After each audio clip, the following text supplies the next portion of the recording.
ನಮಸ್ಕಾರ ವೀಕ್ಷಕರೇ, ಈ ಸಂಜೆ ನ್ಯೂಸ್ಗೆ ಸ್ವಾಗತ.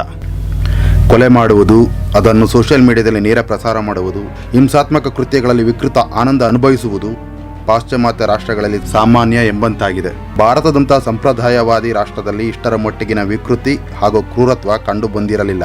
ದಿನೇ ದಿನೇ ಕಾಲ ಬದಲಾಗುತ್ತಿದೆ. ಬೆಂಗಳೂರಿನಲ್ಲೂ ಲೈವ್ ಮರ್ಡರ್ಗಳು ವರದಿಯಾಗುತ್ತಿವೆ. ಹಾದಿ ಬೀದಿಯಲ್ಲಿನ ಒಡೆದಾಟಗಳು, ಕೊಲೆಯಂಥ ಕೃತ್ಯಗಳು ಕಣ್ಣಿಗೆ ಬೀಳುತ್ತಿವೆ.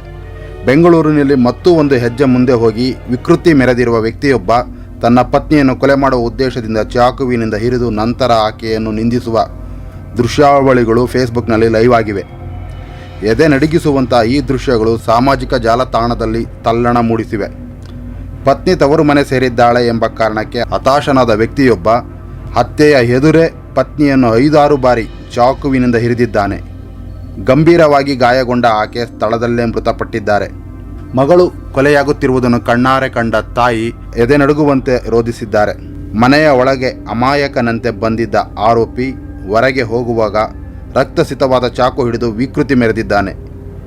ಈ ಘಟನೆ ನೋಡಿ ಬೆಂಗಳೂರಿಗರು ಬೆಚ್ಚಿ ಬಿದ್ದಿದ್ದಾರೆ. ಸಿದ್ದಾಪುರದ ತಬ್ರೇಜ್ ಪಾಷಾ ಹಾಗೂ ಫಾತಿಮಾ ಎಂಬುವರಿಗೆ 9 ವರ್ಷಗಳ ಹಿಂದೆ ಮದುವೆಯಾಗಿತ್ತು. ದಂಪತಿಗೆ 2 ಮಕ್ಕಳಿದ್ದಾರೆ. ಕೌಟುಂಬಿಕ ಕಲಹದಿಂದ ಫಾತಿಮಾ ಚಾಮರಾಜಪೇಟೆಯ MD ಬ್ಲಾಕ್ನಲ್ಲಿರುವ ತಾಯಿ ಮನೆಯಲ್ಲಿ ವಾಸವಾಗಿದ್ದರು.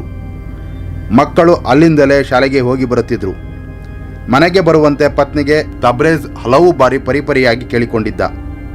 ಇದಕ್ಕೆ ಆಕೆ ಒಪ್ಪಿರಲಿಲ್ಲ. ಇದರಿಂದ ರೊಚ್ಚಿಗೆದ್ದಿದ್ದ ತಬ್ರೇಜ್ ಇಂದು ಬೆಳಗ್ಗೆ ಪತ್ನಿಯನ್ನು ಕೊಲ್ಲುವ ಉದ್ದೇಶದಿಂದಲೇ ಚಾಕುವಿನೊಂದಿಗೆ ತಯಾರಾಗಿ ಬಂದಿದ್ದ. ಹತ್ಯೆಯ ಮನೆ ಮುಂದೆ ಅಮಾಯಕನಂತೆ ದ್ವಿಚಕ್ರ ವಾಹನವನ್ನು ನಿಲ್ಲಿಸಿ ಒಳಗೆ ಹೋದವನು ಫಾತಿಮಾರನ್ನು 5-6 ಬಾರಿ ಇರಿದಿದ್ದಾನೆ. ಹೊರಬರುವಾಗ ರಕ್ತಸಿತ ಚಾಕುವನ್ನು ಕೈಲಿ ಹಿಡಿದಿರುವುದು CCTV ದೃಶ್ಯಾವಳಿಗಳಲ್ಲಿ ಕಂಡುಬಂದಿದೆ.